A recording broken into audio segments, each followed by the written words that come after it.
that Homa Bay has potential and efforts are underway to turn the potential into reality. I am here to support the efforts. I salute and welcome the distinguished leaders, investors, diplomats, and development partners who have honored Madam Governor's call to them to come and see. Allow me to commend the county government of Homa Bay for this initiative at a time of great economic distress in the country and pressure from the people. These initiatives need all the support of the national government and the international development partners, and I salute all those who came on board. I believe the success of any one county takes the entire country forward. I believe that as a country, we are as strong as our counties. And I want to give the government of Kenya Kwanza free advice that the national government does not need to compete with the county governments. The county government complement the national government, and therefore the national government needs to support the county government to deliver. From the outset, therefore, I wish to appeal to our development partners to consider county governments as competent and critical actors in the engagements aimed at realizing national and global development goals. I appeal to the development partners to scale up their engagement with counties. I make this appeal because I'm aware of the attitudes, actions, and pronouncements by some senior national government officials that are meant to dissuade or block development partners from engaging with the counties. I wish to assure our visitors to this country that our counties are managed by some of the most experienced politicians and technocrats in this country who have very clear ideas of what needs to be done. If only they could get the support. Homa Bay is striving to create a space and cut a niche that is very much in order. I believe counties should cooperate and compete at the same time. The biggest challenge that counties, just like the national government, have to deal with is growth, which has to be both horizontal and vertical. Horizontally, counties have to spread the benefits of development to regions and communities that have been left behind. Vertically, our actions must meet expectations about quality of life, services, and infrastructure. If the infrastructure for vertical and horizontal growth is not laid early, we will replicate the uneven development that has dogged the national government since independence 60 years ago. Homa Bay has identified agro-allied industries, that is, fishing and aquaculture, tourism, and growing of cotton and other crops for their value chain to help spur prosperity. I concur that agriculture and its value chain and blue economy are holders of real potential for the takeoff. However, to unlock opportunities in agriculture, some radical and bold measures will have to be taken. We are never going to feed ourselves or commercialize agriculture until we wean our people out of subsistence farming. A situation where food shortage is a persistent feature, even among people who identify themselves as farmers, points to something very wrong. Land holding sizes continue to decline. Yield per hectare continues to decline, yet population is rising. It won't be easy, It was never easy to introduce large-scale farming even in Europe or in South Korea. But we must start laying down the infrastructure for the large-scale agriculture in this region. That means educating our people and also laying the ground for irrigation and mechanization of agriculture. You have to diversify and explore other crops. To this end, I appreciate the effort by Homa Bay and neighbors to venture into crops for edible oils like palm, soya, groundnuts, and renewed interest in the cotton. This region once had a thriving edible oils industry that processed sunflower, cotton, and groundnuts. We need them back, and we are happy with efforts which has been made by Homa Bay County here. When we were growing up as small children, cotton was the main cash crop in this region. And there were ginaries in Busia, Luanda, in Siaya, Nderi, in Homa Bay here, and Kindu Bay. There were ginaries here. And women used to take their cotton to the market on market days. And they had mobile weighing scales. You would weigh the cotton, and Mama would be paid cash on delivery. And she would then transit to go and buy fish or meat in the market. That died when we introduced the monopoly of cotton lint and seed marketing board. Cotton was delivered to the board, no payment. 6 months later, children were being sent away from school. That is why people stopped doing cotton. We need to have science work for our people.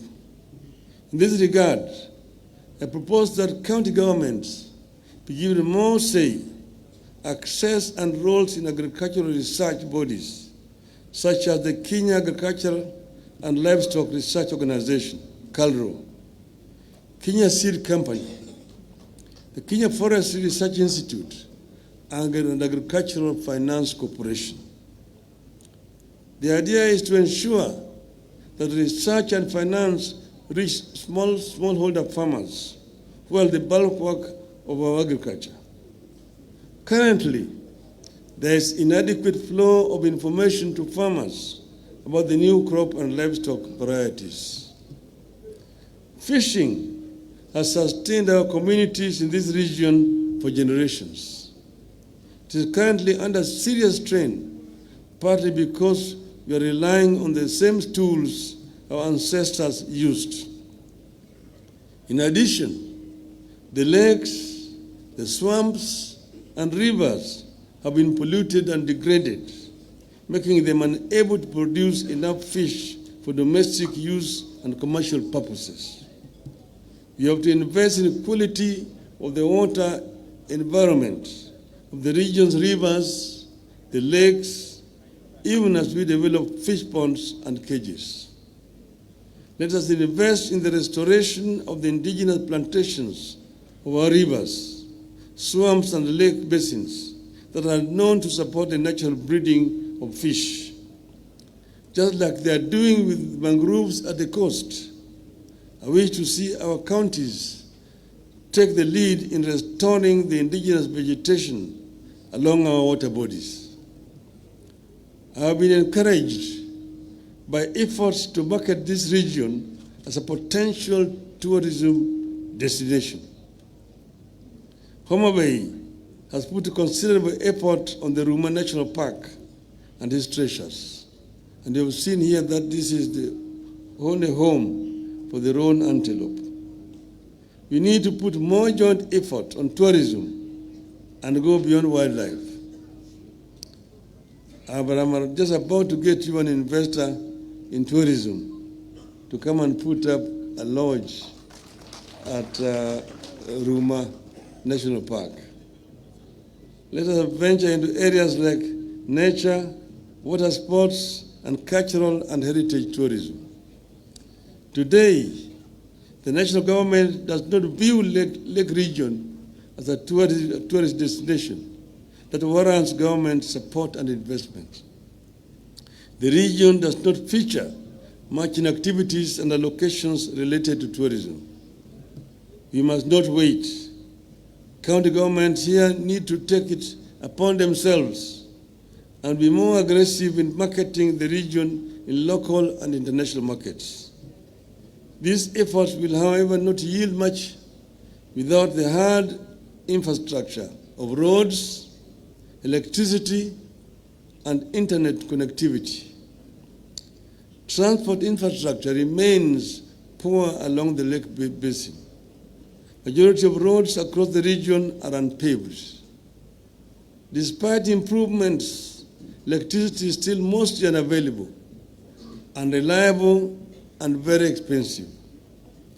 Most people are unable to afford electricity connection costs. Collaboration between the county and national governments has resulted in improved air transport through rehabilitation of airstrips. But much more needs to be done, especially with regard to roads and electricity. One of the solutions to the infrastructure problem is for the national government to surrender more function to the counties. And I'll give an example. The Kenya Rural Roads Authority, KERA, the Kenya Urban Roads Authority, and Electrification and Renewable Energy Corporation all need to be handed over to counties. And I want to say this without fear of contradiction. I was the Minister of Roads, Housing, and Public Works. I'm the one who introduced Kura, KERA, and KENHA. But that was under a unified system of government. With a devolved system of government, you don't need KERA, you don't need Kura.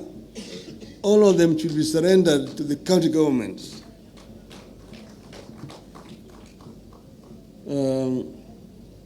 Freeing these bodies would empower counties to develop low-cost alternative sources of energy like solar parks, wind energy, geothermal power that is abundant in this lake region. This will also increase rural access to electricity and spur the expansion of the road network of all Class C and D roads to bitumen standards. The overall aim is increased trade and investment in the region that requires a different kind of infrastructure, removing the barriers that prevent the attainment of full potential. As much as possible, counties have to reform and deregulate in order to perform. Make your regulations and processes to compare with the best in the world. Do not bog the people down with the taxes and levies, rules and regulations that only make doing business more difficult. Make doing business not only easier, but also cheaper. I encourage you to make doing business smarter by insisting on IT-based transactions, particularly in the procurement of goods and services and payment for government services. At all times, we must never forget that much as we need to grow and be competitive, you have an obligation to be caring and compassionate. Create the infrastructure for the people to take care of themselves, then watch the people rise. I am very encouraged by what you have seen today here in Homa Bay. And I just want to end by encouraging the governor. She has started well in what she's doing. She needs to continue and will get all our support. We are committed to supporting all our governors in the Azimio counties and also those with whom we have coalitions, like in Nairobi County, Governor Nairobi. We will give you all the support that you require to succeed. We want to ensure that what we set out to achieve is achieved through the county governments. But where we are right now, we are at a very, very critical stage. You will know that we had NADCO, which was chaired by my colleague Stephen Kalonzo Musyoka and Mr. Chungwa. They produced a report, and that report, I'm told, was been approved by Parliament. That report should be handed over to us formally. And once it's handed over to us, we will ensure that it is implemented fully, all the recommendations in that report. Secondly, let me respond to some issues being raised, some fears. I'm not going anywhere. I'm around. I've been running around trying to get support for different heads of states. I was with some in Namibia just the other day. And I went to the president of Uganda after I talked to him to go and ask for his support. And then we met there with Mr. Ruto, who had also gone there, to talk about the issues they're having with oil, the G2G. He was his minister for energy. So after we talked about my candidature, they talked about the issue of oil